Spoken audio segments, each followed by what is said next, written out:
Pakistan west Indies विचकार दो test मैचों की सीरीज़ विच बाबर आजम टॉप स्कोरर रहे। उन्होंने ते वैस्ट इंडीज़ के ऑलराउंडर जस्टिन क्रियोस के नाल मुश्तरका तौर पर प्लेयर ऑफ दी सीरीज़ करार दिता गया। पाकिस्तानी बैटर्स की कारकरदगी वेखने इस रिपोर्ट वेस्ट इंडीज़ के खिलाफ दो टेस्ट मैचों की सीरीज़ विच बाबर आजम सब तो वड्डे स्कोरर रहे ते उन्होंने प्लेयर ऑफ दी सीरीज़ करार दिता गया।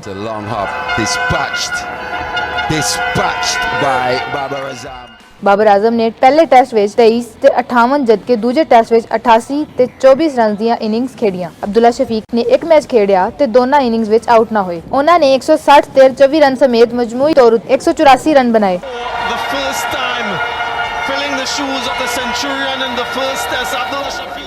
इमामुल हक 4 इनिंग्स में सिर्फ 89 रन बना सके। उन्होंने दी इनिंग्स 63, 3, 14 ते 9 रन रहियां। अजान अवैस ने 0, 3, 55 ते 18 रन बनाए ते 4 इनिंग्स विच उन्हां दा मजमूई स्कोर 76 रहा।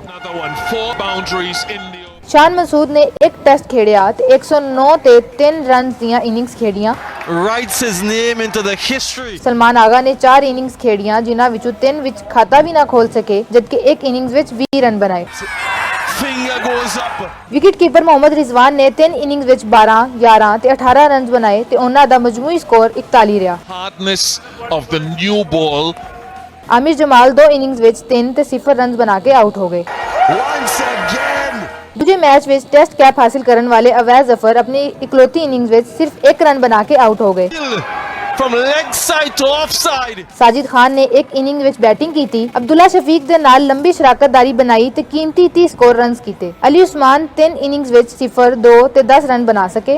उबैद शाह ने एक इनिंग विच बैटिंग की थी पर खाता ना खोल सके जबकि मोहम्मद अली 2 बारी 0 उत्ते आउट हुए ते 1 बारी 2 रन बना के आउट रहे। खुरम शहजाद ने 2 इनिंग्स विच 19 ते 4 रन बनाए जबकि मोहम्मद अवैस ने 2 इनिंग्स विच 0 ते 23 रन स्कोर किए।